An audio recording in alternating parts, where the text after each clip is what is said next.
Shalom Jemaat yang dikasih Tuhan, saya Marcel. Dan saya Vira. Kembali lagi dalam Manaim News.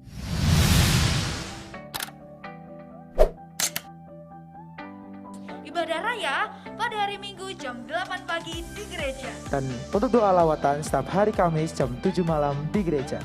Buat adik-adik, jangan lupa Manaim Kids jam 10 pagi di gereja. dan untuk kelas doa diadakan hari Kamis jam 6 sore di gereja. See you. Buat kalian yang merasa anak muda seperti kita, ibadah Hour of God Manaim hari Sabtu jam 5 sore di gereja. Dan jangan lupa KPK Youth pada hari Jumat jam 7 malam. Terima kasih untuk Bapak Ibu yang telah memberikan persembahan di gereja. Dan untuk jemaat yang rindu menabur bisa transfer di rekening gereja. Bagi jemaat dapat menyaksikan semua ibadah Di channel YouTube GAB Manaim SDA.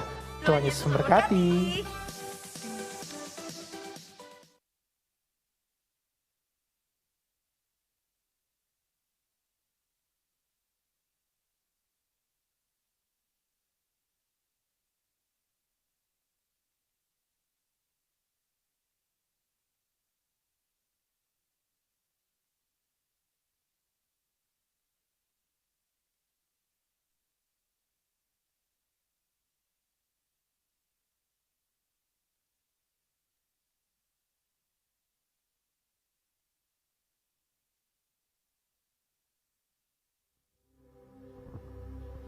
Shalom, selamat malam Bapak Ibu yang dikasihi Tuhan. Saya senang sekali kita bisa berjumpa kembali malam hari ini. Saat ini saya juga ingin menyapa saudara yang ada di rumah. Shalom Bapak Ibu yang ada di rumah, yang menyaksikan ibadah malam hari ini melalui online. Saya percaya kita semua ada dalam perlindungan Tuhan. Saudara, mari kita memuji Tuhan malam hari ini. Tuhan senang mendengar pujian umatnya. Sebelumnya kita berdoa. Terima kasih Tuhan, terima kasih Bapa. Terima kasih Yesus, syukur, syukur, syukur kami naikkan kepadamu. Haleluya. Sungguh besar anugerah-Mu ya Bapa. Sungguh besar kasih-Mu di dalam kehidupan kami. Kami melewati hari-hari kami dengan kekuatan dan penyertaan Allah. Malam hari ini kami umat-Mu mau memuji, menyembah-Mu, menikmati hadirat-Mu di dalam kehidupan kami. Kami tahu kami memperoleh kekuatan yang baru di dalam kami menyembah dan memuliakan Engkau. Lawat kami umat-Mu. Malam hari ini kami percaya bila Engkau hadir di tengah kami, mujizat itu ada. Terima kasih. Kami serahkan ibadah, doa, lawatan ini ke dalam tangan kuasa-Mu. Di dalam nama Yesus. Haleluya. Amin.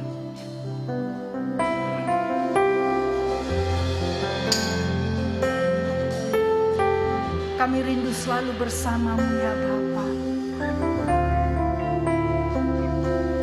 Haleluya. Rindu selalu bersama. Tinggal di dalam kediaman-Mu, oh Tuhan, sebab ku sukai hadirat-Mu. Ingin ku terpisah dekat denganmu, itu yang ku rindukan,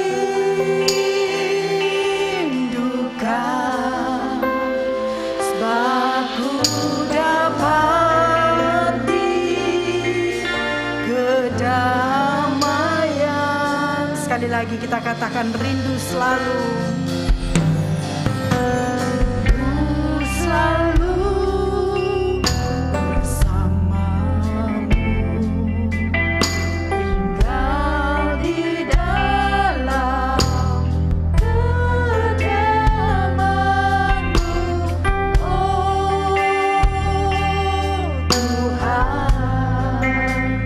Sebab ku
layak dipuji, layak disembah, layak diagungkan.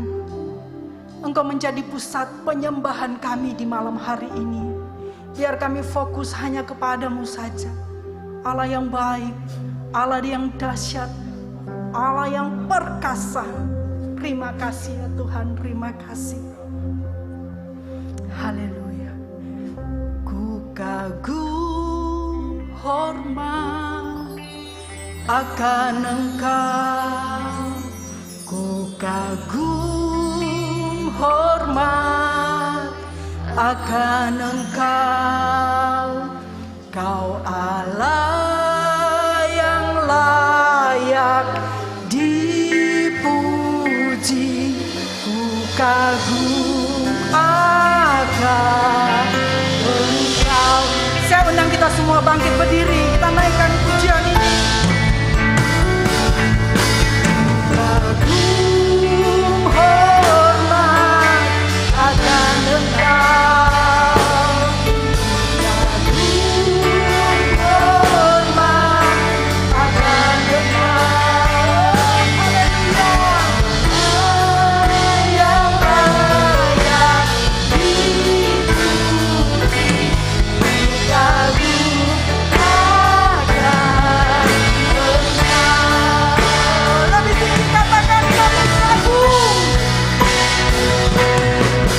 Kagum hormat akan Engkau. Haleluya.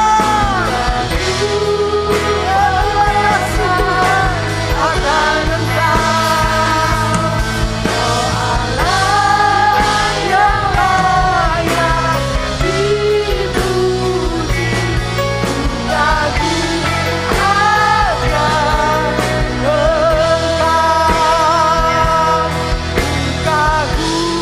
akan Engkau. Kagum akan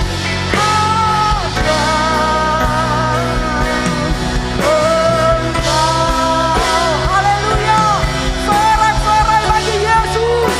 Dia Raja, Dia Tuhan, Dia layak terima pujian. Terima kasih Tuhan, terima kasih. Haleluya. Malam hari ini kami umat-Mu mau bersuka di hadapan-Mu ya Tuhan. Sebab Engkau benteng keselamatan kami, Engkau tempat perlindungan kami. Kami mau bermazmur, bersuka cita di dalam nama Yesus. Setiap kita yang mau bersuka cita, sama-sama kita katakan amin. Puji Tuhan, haleluya. Tuhan kita itu dahsyat, amin saudara. Mari bersorak di hadapannya. Kita katakan Tuhan banyak kuasa dan mazmurku.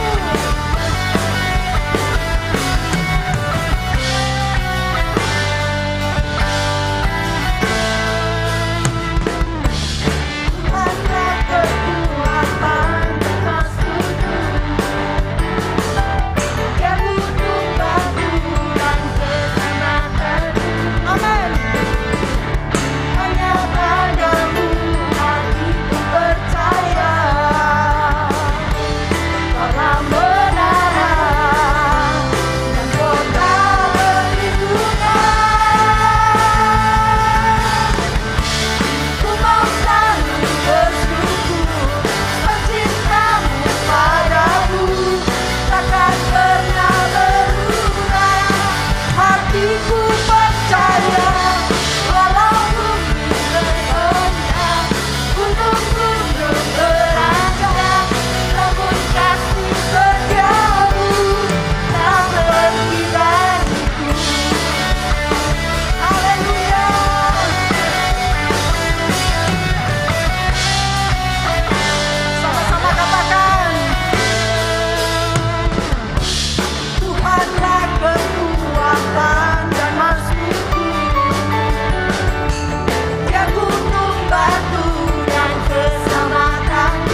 Silakan duduk Bapak Ibu yang terkasih.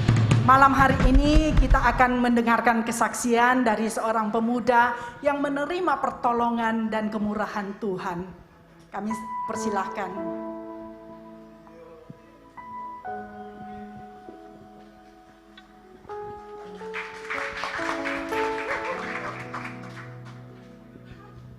Shalom. Saya yang gantikan firman Tuhan hari ini. Nggak, bercanda. Puji Tuhan. Hari ini ibadah doa lawatan dan saya telah dilawat Tuhan setiap harinya. Karena saya dikasih berkat sama Tuhan, saya juga harus kasih berkat ini sama saudara-saudara. Tadinya saya ragu untuk membagikan ini, karena katanya waktunya nggak cukup. Tapi ya puji Tuhan dikasih waktu sama Tuhan. Bulan Juli lalu saya mengalami gejala, awalnya gejala COVID, akhirnya COVID beneran. Tepatnya di tanggal sekitar 11 sampai 15-an. Waktu itu saya nggak tahu kalau misalnya saya kena. Hari Sabtu, Jumat udah janjian sama Michael buat pelayanan minggu di tempat ini. Terus Sabtunya ternyata saya panas tinggi, hampir 40 derajat mungkin. Waktu itu ya mungkin badan udah mulai hampir kejang. Cuman nggak saya rasakan, mungkin ya panas biasa, tapi itu panas banget waktu itu.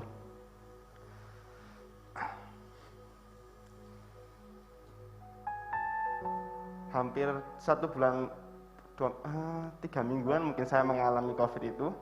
Di 2 minggu awal, pokoknya 3 hari setelah pertama kali kena COVID itu baru anosmia kalau nggak salah. Udah nggak bisa rasa, nggak bisa cium apa-apa.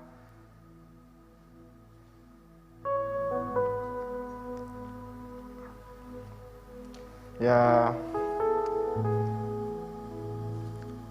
itu hal sing membuatku takut. Maksudnya itu ternyata hal sekecil itu yang kita nggak pernah bersyukur bisa merasakan, sama bisa mencium bau. Itu membuat saya khawatir sama takut. Karena ternyata hal itu penting. Saya hampir 1 bulan itu makan gak ada rasanya, gak bisa nyium bau apa-apa. Bahkan di sebelah orang bakar-bakar ada asap, saya nggak bisa bau, kan saya khawatir juga loh.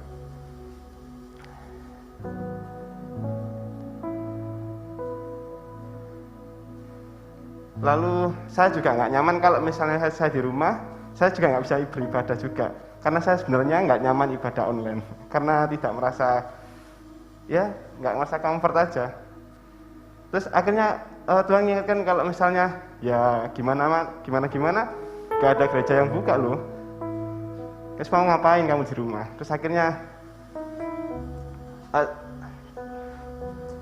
hari ini Yeri gak masuk. Kalau saya di rumah setiap malam, nggak setiap malam sih ya, hampir setiap malam, itu saya memutar renungan yang diposting oleh Ibu Gembala.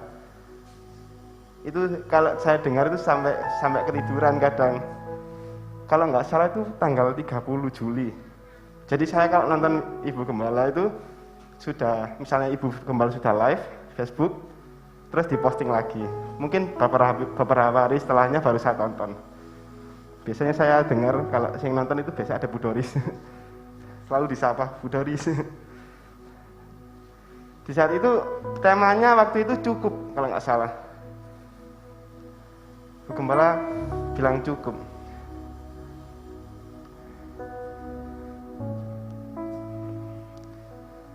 Di saat itu saya merasa bahwa iya ya, waktu itu bener banget manusia ini kelemahannya itu tidak merasa cukup atas segala kesengsaraannya, juga sebaliknya atas segala kebahagiaannya. Kadang kita nggak ngerasa cukup, selalu pengen lebih. Saya Ibu Gembala bilang cukup Tuhan penderitaan ini, cukup. Setiap hari setelah saya nonton Bu Gembala, saya bilang cukup. Terima kasih Tuhan, semua ini cukup. Jangan ditambah-tambahi lagi. 4 hari nggak kunjung membaik. Awalnya aku nggak percaya. Kenapa tambah gini? Soalnya waktu itu saya ngerasa mungkin berbeda sama orang lain ya. Kalau saya kan perasa, kalau saya itu ada alergi makan udang ya. Kalau waktu alergi itu kayak di darah saya ngalir kayak ada sesuatu gitu. Nah itu mungkin virus. Nah saat saya sakit itu seluruh tubuh saya ada yang bergerak di dalam darah saya itu, di paru-paru, di otak saya, di kepala saya, itu ada yang bergerak. Saya juga mungkin itu juga virus. Ya hampir 1 bulan itu seperti tersiksa. Tapi waktu itu saya juga merasa saya harus merasa cukup, walaupun saya agak berberat hati mengatakan cukup karena nggak seperti itu realitanya. Semakin hari semakin membaik. Badan sudah agak fit, tapi tetap tidak bisa membau. Waktu ada kata-kata membaik ini, yang Ibu Gembala sampaikan kalau nggak salah bisa dibuka Filipi 4 ayat 13 kalau nggak salah, antara 12 sampai 15. Coba 13 tuh.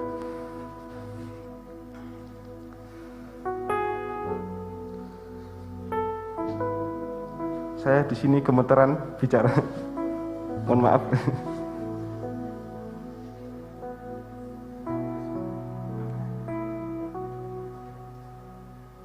Anyway, terima kasih untuk gereja sudah ngirim vitamin waktu saya sakit. Pak Riyadi, terima kasih banyak. Bu Gembala. Nah, ini Filipi 4 ayat 13. Segala perkara yang dapat kutanggung di dalam Dia yang memberi kekuatan kepadaku. Waktu ini saya belum sembuh, tapi sudah kunjung membaik. The point is, waktu saya membaik itu bukan karena saya berusaha menjadi baik, bukan saya minum obat ini itu untuk baik, tapi Tuhan yang kasih kekuatan untuk saya bisa jadi lebih baik lagi.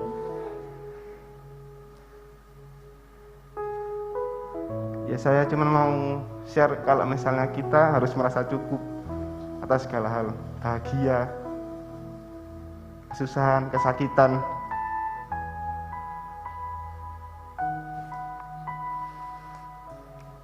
Dan saya ada sampai saat ini berdiri di sini bicara seperti ini diizinkan Tuhan, karena Tuhan yang memberi kekuatan pada saya. Terima kasih, Tuhan memberkati. Puji Tuhan, saudara. Felix ini setia melayani. Setelah beberapa waktu dia menghilang, saya pikir dia sudah rapture, ternyata dia sakit ya. Tapi memang kita harus punya pengalaman dengan Tuhan. Supaya apa? Supaya kita mengenal siapa orang yang kita andalkan. Dia sanggup menyelesaikan segala perkara di dalam hidupmu. Malam hari ini kita juga akan memberikan persembahan. Mari kita satu dalam doa. Terima kasih Tuhan. Kami bersyukur ya Bapa buat kasih setiamu, anugerahmu yang begitu besar dalam hidup kami. Malam hari ini Tuhan, kalau kami akan memberikan persembahan, Tuhan berkati setiap anak-anak-Mu. Sehingga apapun yang dikerjakan Tuhan buat berhasil di dalam nama Yesus.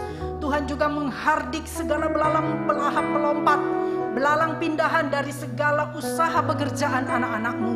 Sehingga kami boleh menerima hasil yang berlipat kali ganda di dalam nama Yesus. Terima kasih buat hamba-Mu yang sudah Engkau utus ke tempat ini. Biar kebenaran keluar dari hamba-Mu ini, Engkau pakai untuk menyampaikan isi hati-Mu. Urapi di dalam nama Yesus. Haleluya. Amin.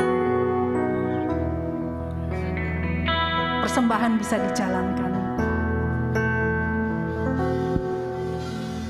Tak terbatas kuasa-Mu Tuhan, semua dapat kau lakukan.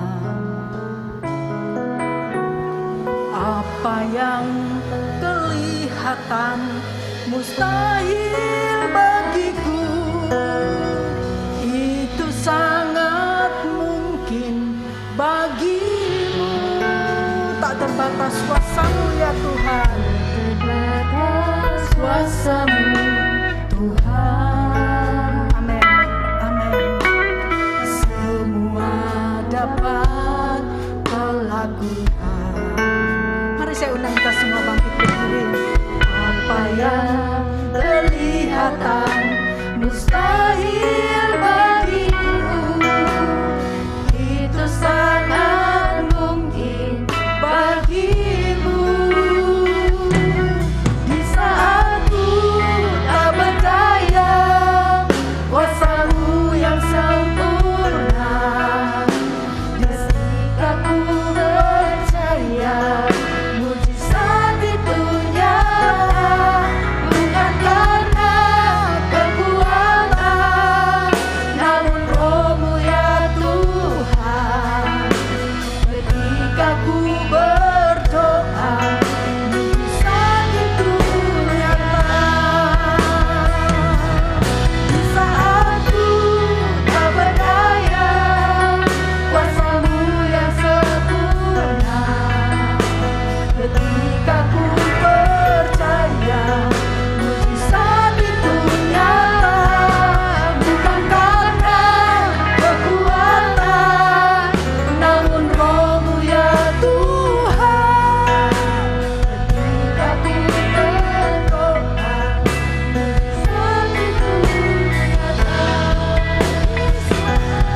Di saat ku tak berdaya, kuasa-Mu yang sempurna. Ketika ku percaya, mujizat itu nyata, bukan karena kekuatan, namun Roh-Mu ya Tuhan.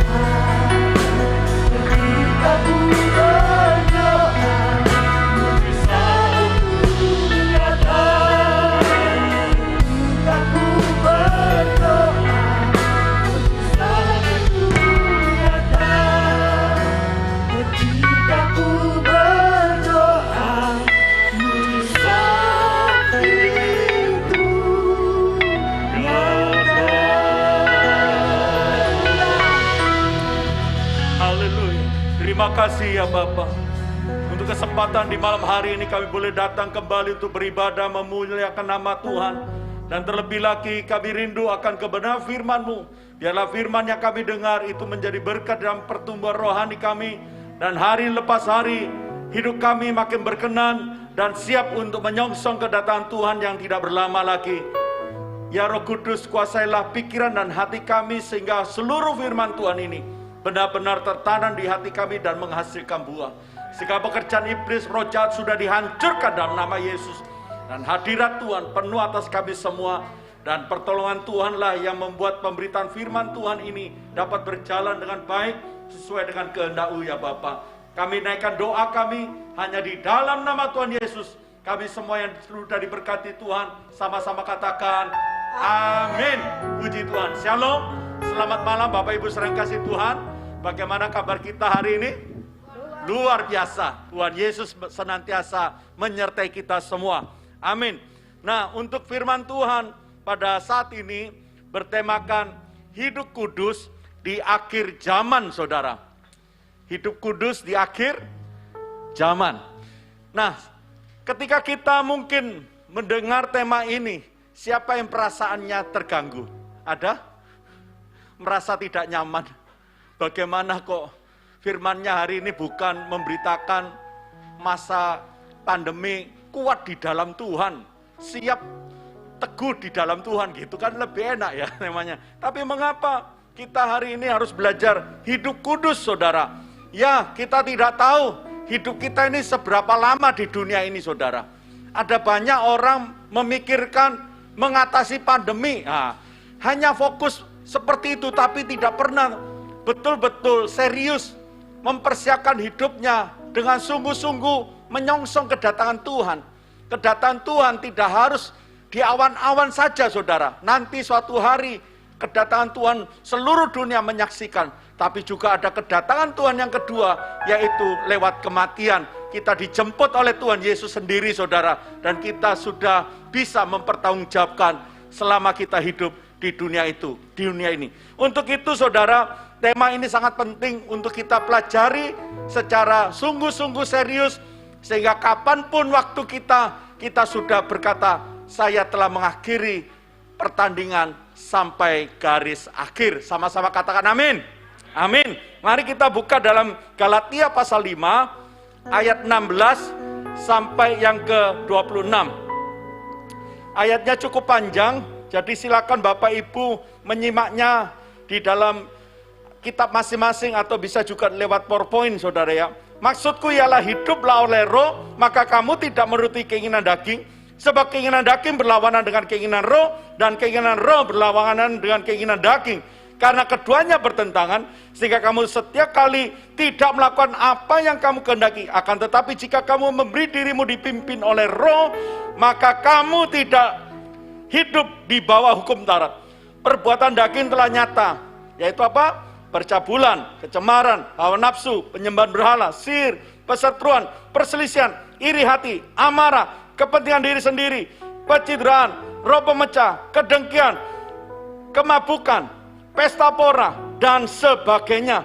Terhadap semuanya itu kuperingatkan kamu seperti yang telah kau buat dahulu, bahwa barang siapa melakukan hal-hal yang demikian, ia tidak mendapat bagian dalam apa, saudara? Kerajaan Allah. Tetapi buah roh ialah apa, saudara? Kasih, sukacita, damai sejahtera, kesabaran, kemurahan, kebaikan, kesetiaan, kelemah lembutan, penguasaan diri. Tidak ada hukum yang menentang hal-hal itu. Barang siapa menjadi milik Kristus Yesus, ia telah menyalibkan daging dengan segala hal nafsu dan keinginannya. Jikalau kita hidup oleh roh, baiklah hidup kita juga dipimpin oleh roh. Dan janganlah kita gila hormat, janganlah kita saling menentang dan saling mendengki. Sama-sama katakan amin. Amin. Saudara, apa yang Tuhan inginkan di dalam kehidupan kita, yaitu agar setiap saudara dan saya menghasilkan buah roh, bukan buah kedagingan. Nah, untuk itulah Tuhan inginkan setiap orang percaya bukan hanya fokus dalam hidup ini mencari berkat Tuhan saja. Kita percaya bahwa berkat Tuhan itu pasti ya dan amin. Tetapi ada bagian yang perlu kita persiapkan, yaitu kerohanian kita masing-masing. Nah, kalau kita lihat, mengapa perlu hari ini kita belajar tentang kekudusan, saudara? Dalam Ibrani pasal 12 ayat 14, ditulis demikian, saudara. Ibrani pasal 12 ayat 14. Berusahalah hidup damai dengan siapa? Semua orang. Dan kejarlah kekudusan, sebab tanpa kekudusan tidak seorang pun akan melihat siapa? Tuhan. Jadi jangan pernah bermimpi saudara bisa ketemu Tuhan kalau hidupnya bagaimana? Tidak kudus. Berarti kekudusan itu penting tidak, saudara? Sangat penting. Makanya banyak orang Kristen salah fokus dan mudah kecewa dan meninggalkan Tuhan. Tapi saya bersyukur, saya beberapa kali selalu mengikuti live streamingnya dari Ibu Gembala Evi ya, di Facebook itu kalau saya sempat, karena saya juga ada Zoom dengan jemaat itu setiap jam 5 pagi, saudara ya, sampai jam 6 kurang begitu ya. Lalu beliau live biasa jam 6 di atas atau hampir setengah 7 kurang, saudara ya. Nah, kadang setelah Zoom selesai masih ada diskusi dengan jemaat lewat WA dan seterusnya. Tapi kalau sempat saya ikuti, saudara. Nah, bagaimana gembala Bapak Ibu semua sedang mempersiapkan satu jemaat untuk setiap hari betul-betul memperhatikan kualitas rohaninya. Satu tanggung jawab yang luar biasa. Karena beliau percaya bahwa seluruh jemaat tidak digembalakan dengan baik, maka iblis mudah saja menjatuhkan lewat pergumulan dan terhilang, saudara. Tadi hamba Tuhan, pelayan musik tadi sudah menyampaikan betapa pentingnya sebuah pembelajaran kerohanian ini. Tanpa itu semua mustahil kita bisa melihat Tuhan. Dan banyak orang Kristen menjadi kecewa setelah sekian lama ikut Tuhan, belum pernah merasakan mujizat Tuhan, kuasa Tuhan, powerfulnya Tuhan. Karena apa? Karena hidupnya tidak kudus. Hari ini Tuhan inginkan kita diminta apa, saudara? Di Ibrani pasal 12 ayat 14 diminta apa? Kejarlah kekudusan. Berarti kekudusan bukan di dalam, tetapi apa? Bukan milik siapa? Saya, Bapak Ibu. Kita belum memiliki kekudusan, makanya Tuhan mengajar untuk mengejar. Artinya kekudusan itu perlu terus menerus. Kita harus mencapai dan meraihnya, saudara. Itu menjadi bagian dalam hidup kita. Nah, kalau demikian, bagaimana agar kekudusan itu menjadi bagian hidup kita? Karena ini diminta untuk mengejar. Bagaimana bisa menjadi bagian dalam hidup kita? Ayo kita lihat slide-nya berikutnya. Slide berikutnya itu menulis begini. Nanti Bapak Ibu bisa minta PowerPoint-nya dari tim multimedia. Ada dua koin. Ada dua sisi mata uang koin. Kita punya koin kan? Salah satunya di depan atau di belakang ada gambar kelapa yang 1000 ya, yang model kuno. Itu ada gambar kelapa, lalu di baliknya itu burung Garuda. Betul ya? Selalu mata uang itu dua sisi. Kalau salah satu sisinya nggak ada, kira-kira apa, saudara? Uang monopoli. Betul? Nggak laku. Kita hanya bisa main monopoli, saudara. Tapi waktu dibelanjakan nggak bisa. Karena apa? Karena hanya satu sisi. Kekristenan kita tidak bisa satu sisi. Kalau itu yang terjadi, berarti kekristenan saudara dan saya ini palsu, saudara. Tidak laku di dalam kerajaan Allah. Jadi harus apa? Itulah mengapa kita perlu dipenuhi oleh Roh Kudus. Berjalan dengan kuasa Roh Kudus. Ada dua hal yang dikerjakan Roh Kudus menjadi dua sisi mata uang atau koin. Yang pertama, sisi pertama, Roh Kudus ketika hadir di dalam hidup saudara, ketika kita mulai membuka hati, mengizinkan Roh Kudus berkarya, sisi yang pertama adalah Roh Kudus mengerjakan keselamatan. Dia memberikan anugerah keselamatan. Kita bisa berkata, ya Aba dan Bapa. Kita bisa mempercayai Yesus sebagai Tuhan dan Juru Selamat. Menerima keselamatan itu yang powerful, luar biasa. Tetapi masalahnya ada banyak orang Kristen dipenuhi Roh Kudus hanya berfokus berhenti pada keselamatan, titik. Saya percaya nanti mati masuk surga, titik. Itu adalah Kristen yang palsu. Jangan mau kita diajari seperti itu. Ada dua sisi yang harus kita pelajari. Yang pertama keselamatan. Yang kedua Roh Kudus akan mengerjakan apa? Pengudusan, saudara. Roh Kudus akan memproses hidup karakter kita. Kehidupan kita yang dulu daging, itu diperbaiki menjadi kehidupan roh. Nah, banyak orang Kristen hanya berhenti pada keselamatan. Tapi ketika bagian kedagingan mulai disentuh, mulai diperbaiki, diperbarui, orang Kristen menolak.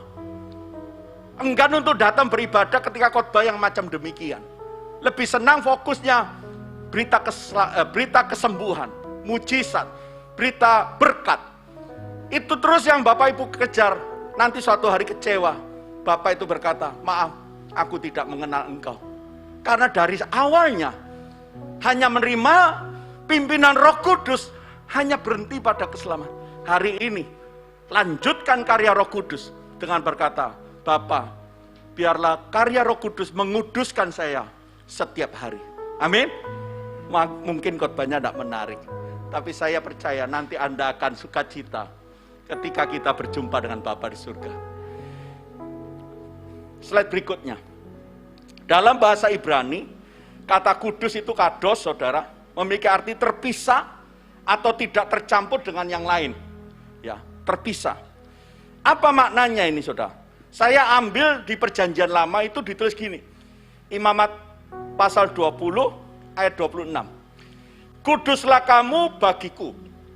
Sebab aku ini Tuhan kudus, dan aku telah memisahkan kamu dari apa saudara? Bangsa-bangsa lain, supaya kamu menjadi apa? Milikku. Sama-sama katakan amin. Amin. Saudara yang dikasihi Tuhan, bangsa Israel ada dalam penjajahan atau ditawan atau menjadi budak di tanah Mesir selama berapa tahun saudara? 450 tahun, kurang lebih itu saudara ya. Selama diperbudak, bagaimana karakter dan sifat-sifat orang-orang Israel yang dijajah itu atau yang ditindas itu? Serupa dengan Mesir. Ketika mereka dipisahkan Tuhan, dibawa keluar, Tuhan betul-betul menjagainya dengan tiang awan dan tiang api. Lalu ditambah lagi dengan hukum Taurat. Tujuannya apa? Supaya terpisah dari pola Mesir, terpisah dari bangsa-bangsa yang lain. Mereka diajarkan cara beribadah yang benar di hadapan Tuhan. Tuhan mengajarkan lewat kemah suci tabernakel yang mereka harus ikuti aturan-aturannya.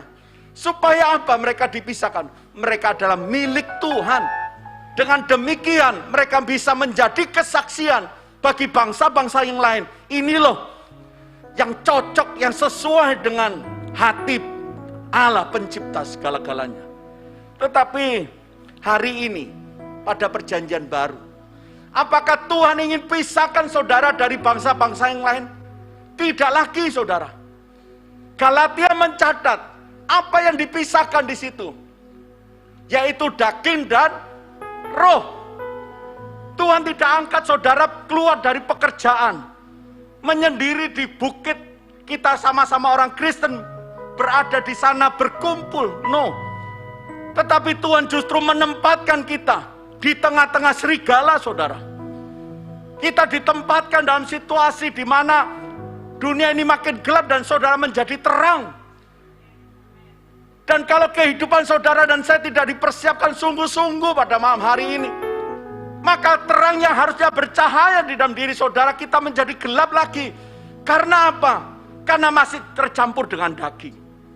Tuhan mau pisahkan kehidupan daging saudara itu sudah dimatikan.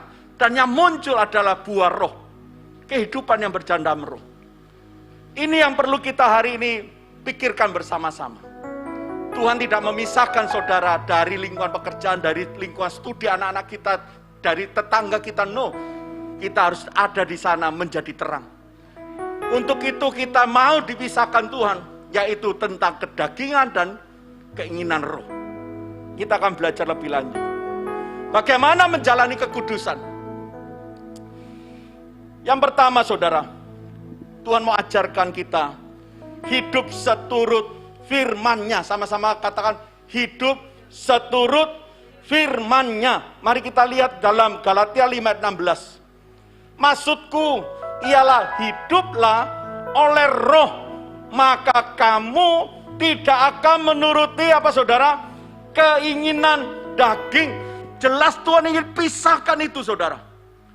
Kehidupan kedagingan itu dipisahkan dari kehidupan roh. Saya merasa tidak nyaman ketika saya mulai memandang masa lalu saya yang banyak kesalahan. Dan saya sangat malu ketika mengungkapkan siapa dulu hidup saya sebelum menjadi milik Kristus. Hari ini ketika saya membuka jubah kemuliaan, jubahnya Tuhan Yesus, dan saya melihat kedalaman hidup saya yang lama, itu sungguh memalukan untuk diceritakan. Tidak nyaman. Makanya Tuhan mengenakan jubah, baju darah Yesus membungkus kita, sehingga apa yang menjadi masa lalu kita tidak nampak. Yang nampak adalah apa saudara? Hal yang memuliakan Tuhan, kemuliaan Tuhan. Nah, untuk mempertahankan jubah ini saudara, dengan apa? Dengan firman-Nya. Bagaimana kita bisa bertahan hidup dalam roh, sedangkan kita masih ada di dalam daging ini. Paulus berkata, celakalah aku Yang aku ingin perbuat itu adalah hal yang baik, tetapi yang jahat selalu timbul. Dengan cara apa agar Paulus bisa mengalahkan kedagingannya? Dengan firman. Tanpa firman Tuhan, sungguh usaha yang sia-sia. Seberapa banyak hari ini Bapak Ibu menginvestasikan waktunya untuk mempelajari firman Tuhan? Apakah hanya hari Kamis ini cukup untuk kita menggali, mempelajari, mengaplikasi firman Tuhan? Cukup hari Kamis? Saya rasa kita perlu menambah. Karena hanya Kamis saja atau hari Minggu saja Anda beribadah, memperlengkapi, Anda akan menjadi orang Kristen yang kelaparan banget. Bayangkan, jasmani saja membutuhkan sehari berapa kali makan? Minimal 1. Saya hari ini cuma makan 1 kali saja. Tadi siang setelah acara sidang ada acara pemilihan ketua PGLI Surabaya. Itu sampai hari ini. Bukan saya mau minta belas kasihan, bukan. Jauhkan.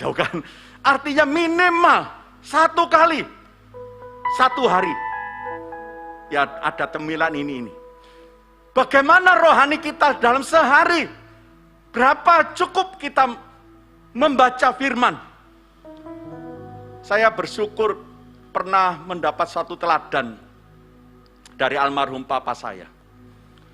Beliau sangat tekun sekali membaca Alkitab. Walaupun usianya mencapai waktu itu saya lihat masih sekitar 70 sampai 80 tahun masih menulis. Baca Alkitab, tulis, bikin tulisannya kecil segitu saudara. Saya melihat, wah, mengapa seusia beliau masih mau belajar menulis, saudara. Setelah ditulis nanti difotokopi kasihkan. Hari ini juga saya melihat teladan dari ibu saya. Setiap malam buka Alkitab, tidak bisa tidur, baca Alkitab. Menginvestasikan. Karena inilah yang mampukan kita untuk hidup dalam roh. Tanpa firman, kita tidak mungkin bisa. Saya mendorong Bapak Ibu semua, ayo belajar firman Tuhan. Slide berikutnya. Mengapa kita perlu firman? Saya punya tulisan seperti ini, saudara. Pikiran, medan pertempuran. Perasaan, mengikuti yang menang. Ayo diraba jidatnya, saudara. Pikiran, perasaan. Ayo dirasa di sini, perasaan. Pikiran, perasaan. Pikiran ini tempatnya medan pertempuran, saudara. Pertempuran apa? Bukan pertempuran Timur Tengah, bukan. Tapi pertempuran antara yang baik dan yang jahat. Itu timbulnya di mana? Aku gak seneng sama ibu ini, aduh mencekno banget ya orang ini ya. Tapi di satu sisi, ayo ampuni, kasihi, ayo jangan memarahi orang itu.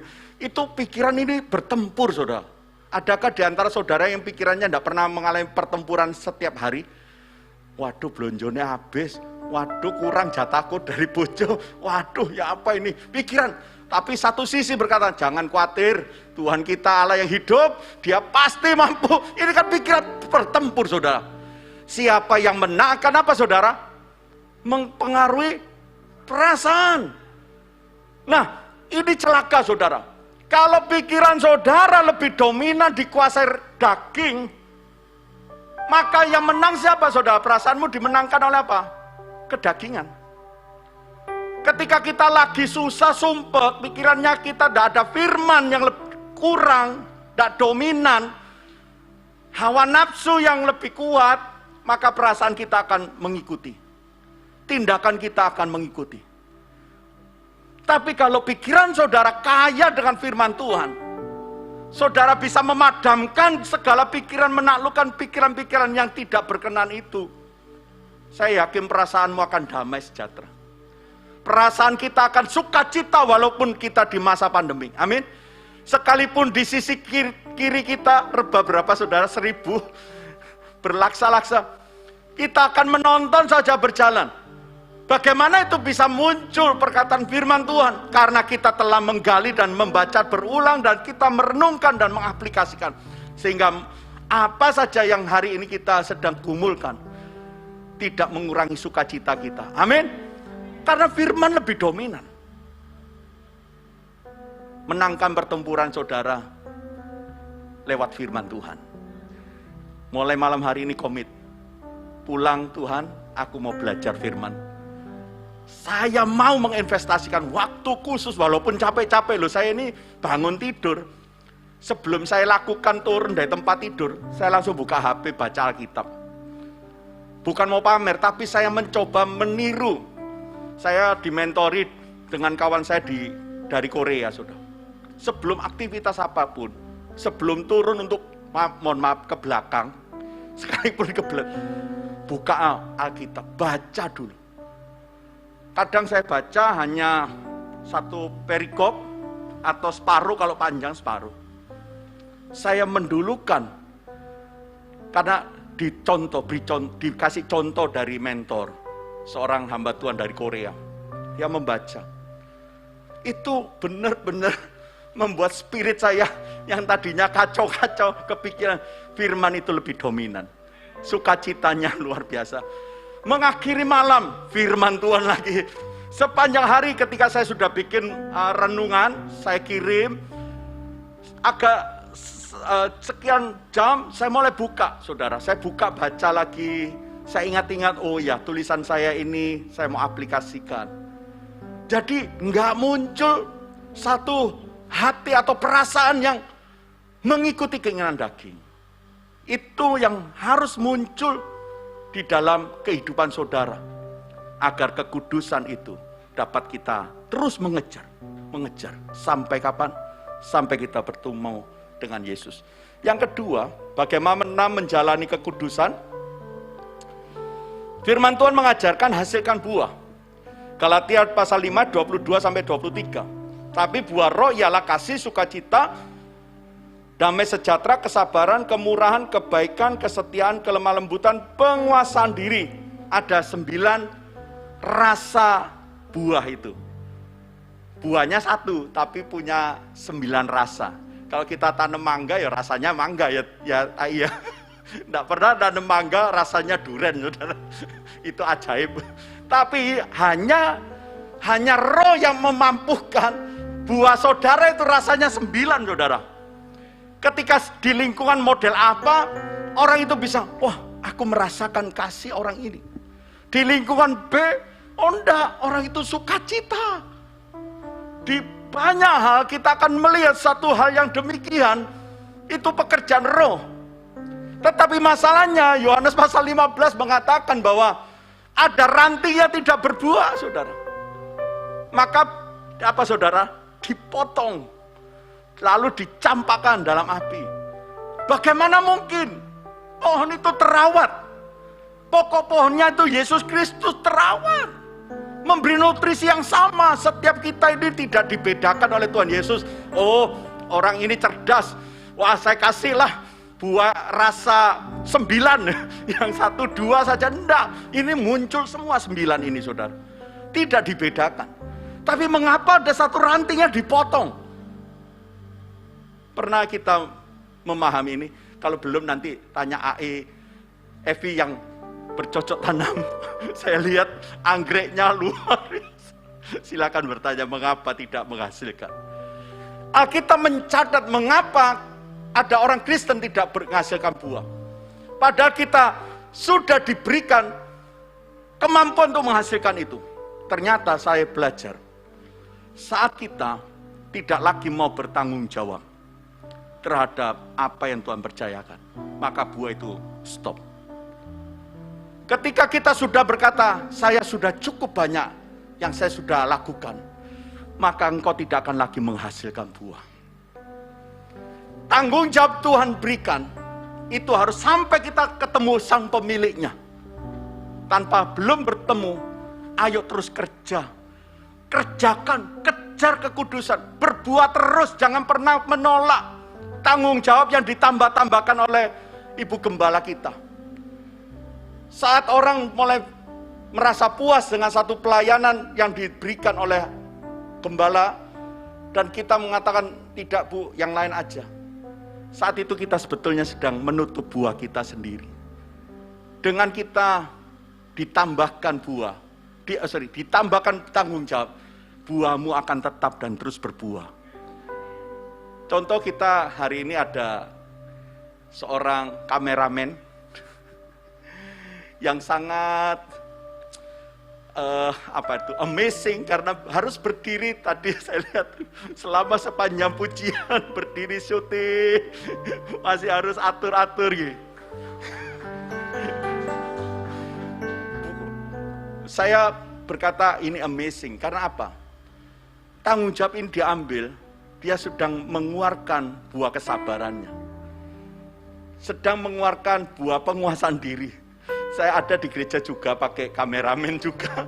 Dari sejak awal ibadah sampai ending dia berdiri terus syuting. Jadi apalagi dia seorang yang, mohon maaf ya, secara fisik tidak menarik. Tidak menarik, bukan di sini di tempat kami. Tetapi ketika seorang ini mengambil tanggung jawabnya, saya lihat dia mulai menaruh kesabaran. Dia menanggung rasa malu, nggak nyaman dilihat orang. Dia harus lebih tinggi, karena kami bikinkan panggung untuk dia untuk lebih tinggi, supaya orang lalu lalang nggak ganggu. Ada buah yang dihasilkan ketika seorang itu mau bertanggung jawab. Mungkin itu hal yang memalukan, tetapi ayo, jangan mau menolak. Maaf, saya tidak mau ikut ini pelayanan, malu. Jangan, katakan saya mau ambil pelayanan. Karena saya tahu ketika saya bertanggung jawab dalam satu bidang ini, akan ada buah yang lain yang Tuhan munculkan. Tanpa kita mau terlibat di dalam pekerjaan Tuhan, tanpa kita mau bergandeng tangan, bersinergi dengan yang lain, justru Anda tidak lagi menghasilkan dan dipotong, saudara.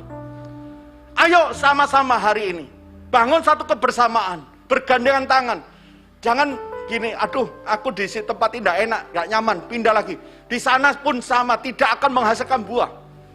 Asalnya di tempat ini, kita adalah keluarga, saudara. Yang namanya keluarga, suka dan duka, pasti dilewati.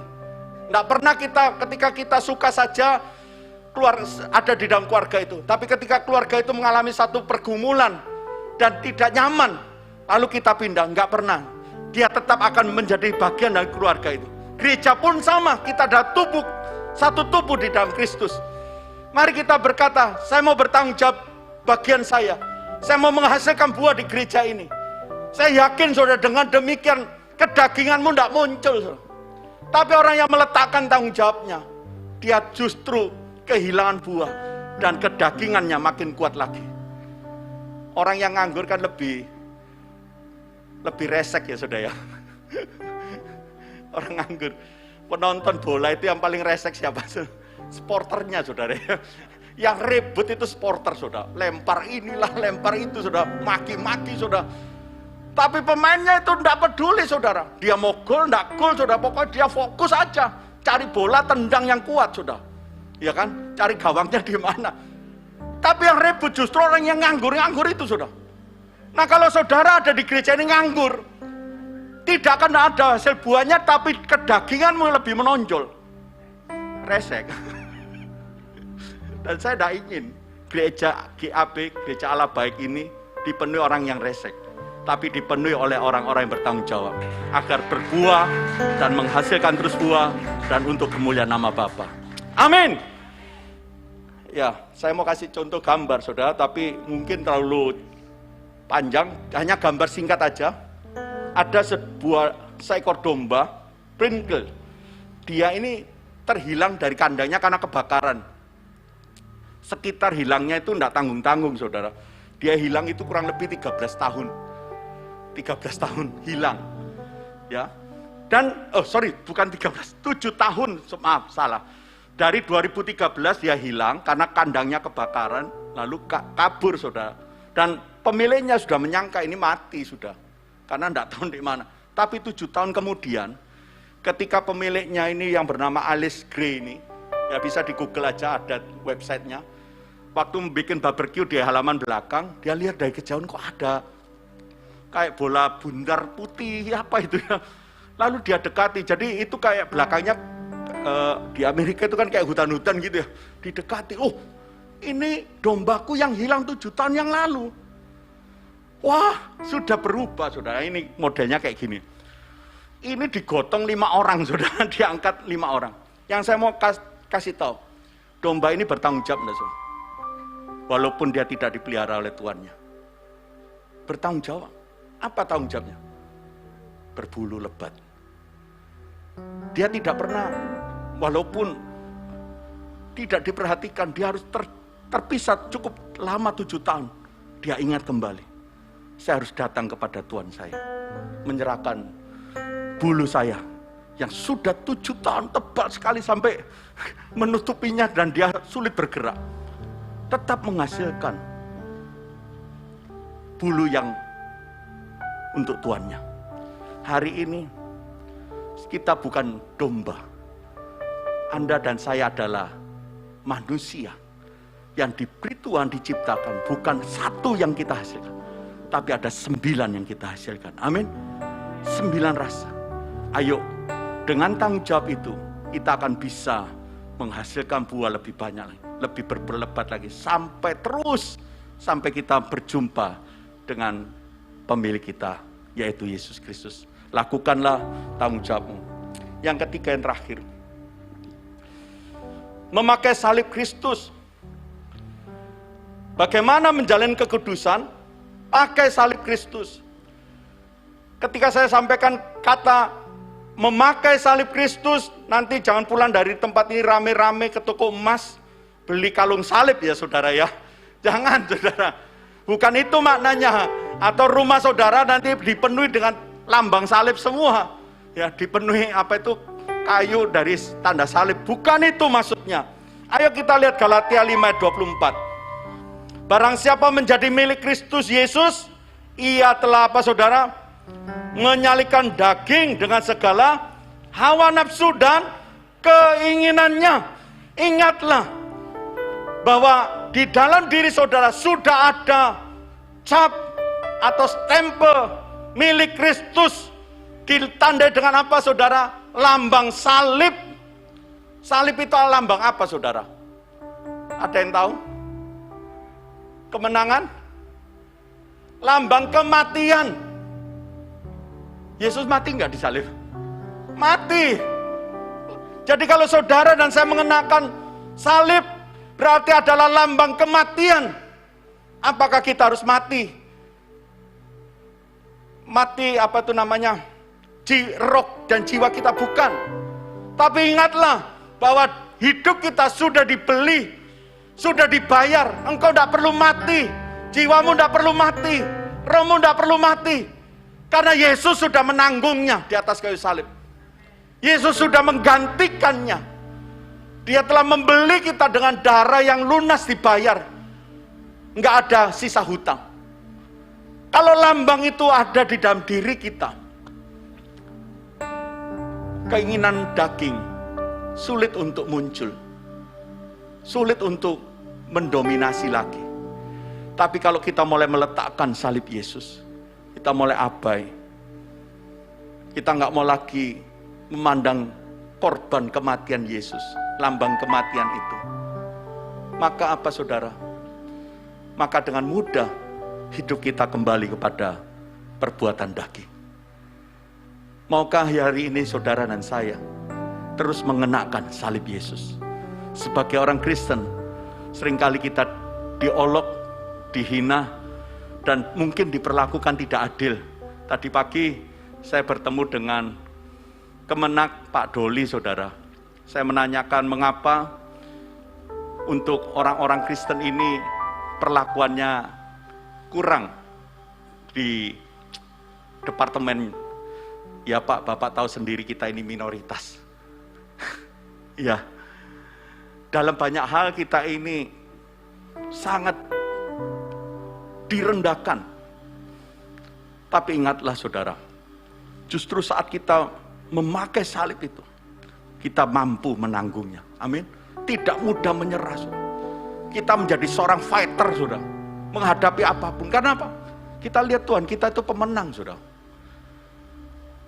Kita tidak mudah lemah ketika ada salib Yesus. Justru kuat, saudara. Karena kita memandang bahwa kematian Yesus itu membawa kita apa, saudara? Hidup dalam kemenangan. Tanpa salib Yesus, saya rasa kita akan mudah menyerah dan tidak berdaya. Kalau kita lihat pada slide berikutnya, pejuang berikutnya, dalam menjaga kekudusan adalah dengan menyalibkan kedagingan. Salibkan, saudara. Ini yang diperjuangkan Paulus, juga gambaran petinju yang telah tidak sembarangan memukul, tapi menguasai dirinya sepenuhnya. Di tengah-tengah godaan dan tawaran dunia terhadap keinginan daging, ingatlah selalu bahwa kita harus menyalibkan dan bukan malah menurutinya. Salibkan daging, saudara, keinginan hawa nafsu. Dengan demikian tidak ada kesempatan godaan iblis membuat kita jatuh. Tapi tanpa salib Yesus, kita dengan mudah mengikuti keinginan-keinginan daging. Ada 3 hal bagaimana kita terus mengejar kekudusan itu. Yang pertama apa, saudara? Firman Tuhan. Hiduplah dengan firman Tuhan setiap hari, ambil waktu. Yang kedua apa, saudara? Tanggung jawab. Kau harus ingat bahwa saya harus berbuah. Apa saja tanggung jawab yang Tuhan tambahkan, 5 talenta, 2 talenta, kerjakan, saudara, dengan maksimal. Yang ketiga, kenakan salib Yesus setiap hari. Ketika engkau melangkah menghadapi pencobaan apapun, katakan, Tuhan, Engkau telah mati di sana. Saya tidak mau menyalibkan Engkau yang kedua kali. Saya harus menyalibkan kedagingan saya. Amin. Itulah orang Kristen yang hidup mengejar kekudusan. Dan kita suatu hari akan bersuka cita bertemu dengan Bapa di surga. Kiranya firman Tuhan ini membawa kita terus semangat, bergairah untuk melayani Tuhan. Tuhan Yesus memberkati kita semua. Amin. Mari kita bersama di dalam doa dan kita naikkan satu pujian. Selidiki aku, lihat hatiku, apakah ku sungguh mengasihimu, Yesus, Kau yang Maha Tahu dan menilai hidupku. Tak ada yang tersembunyi bagimu. Selidiki. Lihat hatiku, apakah ku sungguh mengasihimu, Yesus, Kau yang Maha Tahu, yang menilai hidupku.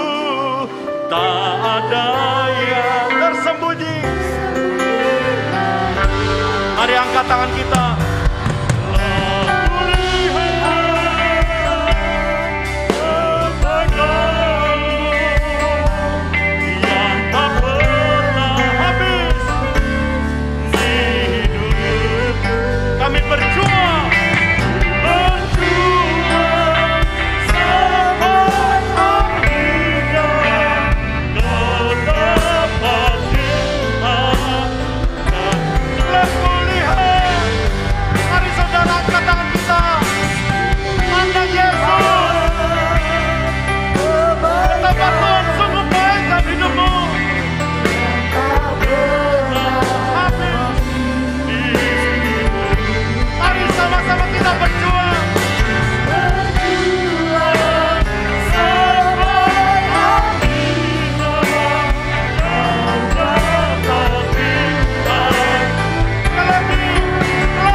Kudus, penuhi setiap kami. Tuhan, biarlah kami mau diproses malam hari ini. Kami mau diubah oleh kuasa Roh Kudus. Hidup kedagingan kami tidak lagi muncul dalam nama Yesus. Roh Kudus menguasai kami sehingga ada buah yang kami hasilkan malam hari. Amen. Roh Kudus berkaryalah di dalam hidup kami masing-masing. Di dalam nama Yesus. Dalam nama Yesus. Memenuhi setiap kami. Kami bersyukur untuk firman Tuhan yang telah kami dengar malam hari ini. Itu meneguhkan perjalanan rohani kami sampai garis akhir. Kami didapati tetap setia. Berkat Tuhan ada atas hamba AIFI, Tuhan terus menyertai dan menolong, menguatkan dalam pelayanan penggembalaan di gereja Allah baik di tempat ini Mahanaim. Terima kasih Bapak, doa kami di dalam nama Yesus. Haleluya, amin. Tuhan Yesus berkati. Shalom.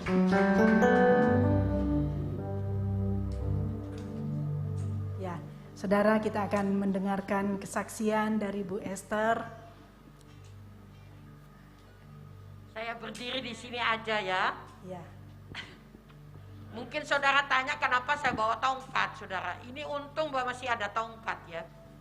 Bukan tongkat Musa, bukan. Saya ini orangnya selalu gupuan, saudara. Gupu itu apa ya?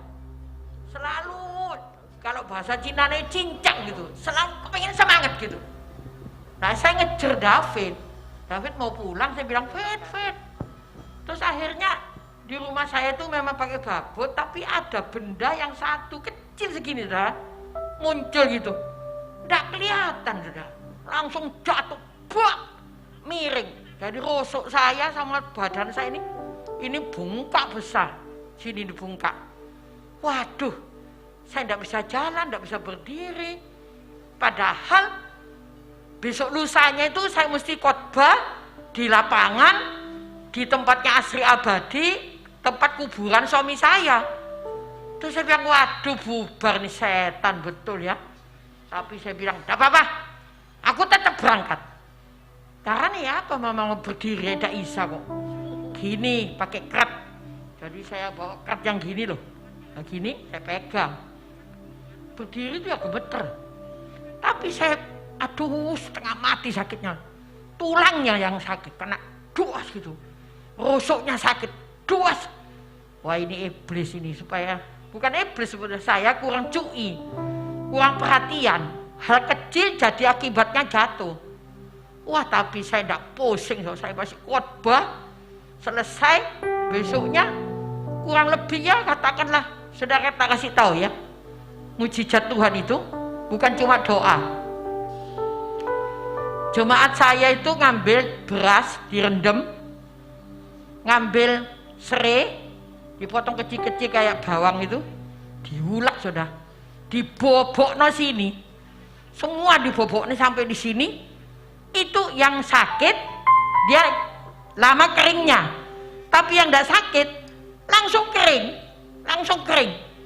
Yang ada sakit tulangnya itu dia terus basah. Jadi itu apa? Serai itu menghisap tulang yang sakit. Hebat apa enggak? Dalam waktu cuma 1-2 hari saya bisa berdiri, saya bisa jalan. Cuma kalau jalan tidak pakai tongkat, ya ini jaga-jaga aja. Kalau jalan sih bisa, tapi kalau turun truk gitu saya tidak berani. Bisa nyongsop lagi nanti saya. Saya sudah kapok, sudah sembuh, saya jalan. Di rumah tetap pakai tongkat. Kedua sudah pulang karena senangnya dari Asri Abadi, minum air degan sak gelas besar, habis gitu minum jeruk, ngurus saudara. 1 hari sampai tak hitung ada 9 kali, lemes. Duh Tuhan, mulut ini damsek nih nyonyo ya.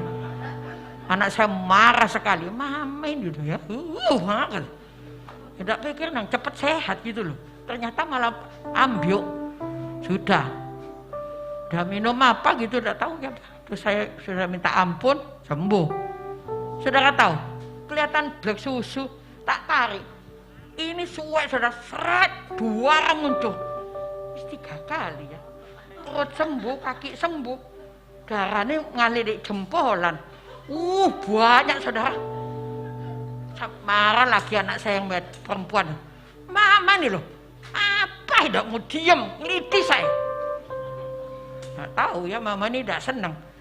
Orangnya pokoknya kalau ini di sini, ya terus di sini, jangan ngale-ngale. Naruh tas itu ya di situ. Kalau sampai ngale, saya tidak mau, tidak suka. Kunci ya turut sini, apa atau sini gitu. Jadi saya itu orangnya apa ya? Sudah zamannya mau setung Chiang Kai-shek. Jadi biasa pendidikan bukan pendidikan mau setung Chiang Kai, apa KUI, China, ya itu ke satu. Kedua, suami saya pendidikan Van Houten Belanda. Makanya sebelum meninggal saya tiap hari, tiap bulan itu, bukan tiap bulan, tiap tahun mesti terbang ke Holland. Ini ada pandemi tidak bisa ke Holland. Teman saya semua SMS terus. Tidak ada penerbangan, tak gitu kan. Ayo cepetan Pak Obu, cepetan Tante. Ayo Esther itu yang umur 80 tuh selalu minta saya cepet-cepet. Lu tuh ngomong cepet, kan tidak bisa berangkat, tidak bisa. Baru jatuh.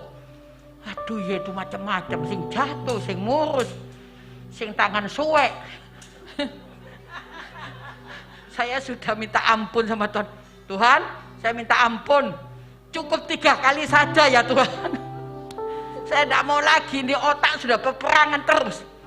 Aduh, saya kepingin melok David ke Sidoarjo. Mama ada tugas ya mah? Enggak. Pokoknya kepingin bosan di kamar terus. Bosan. Benar ngeliat potret ke suami, wah bosan. Terus toto-toto, bongkar semua. Ketemu jas kuning. Tapi ada tulisannya Golkar sudah. Jadi saya minta tolong, kalau saya bukai satu-satu kan capek saudara ya. Nanti dapat semua juga. Kalau yang kurang nanti kalau saya tugas di sini tak bawa lagi. Saya tak ngerti. Pikiran saya mungkin Meme Evi cukup 20, ternyata lebih dari 20. Sorry ya Me. Nanti tidak datang lagi tak bawa 20 lagi jadi 40. Bila perlu saya cut tidak apa-apa. Masih ada kok. Masih. Monggo ambil apa. Bagikan aja lah. Tapi nomor 1 yang pemain musik sebetulnya. Hah? Ya kasih saja. Nggak usah beli, kasih.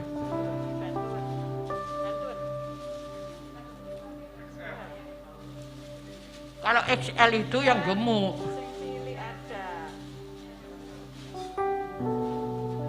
Sudah itu ya, nanti aja ya, karena waktunya jalan terus. Jadi mau kasih sekarang boleh, mari doa berkat sebetulnya ya. Doa berkat, habis doa berkat saja non. Habis doa berkat aja. Habis doa berkat aja. Oke ya, siapa yang mau doa berkat? Oke silahkan. Terima kasih ya, terima kasih. Thank you.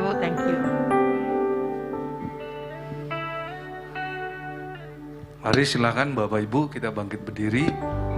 Sebelum kita mengakhiri doa malam hari ini, saya ingin mengucapkan terima kasih buat pelayanan Bapak Pendeta David Sulaiman dan juga Bu Esther yang sudah datang dari kota Surabaya ke Sidoarjo.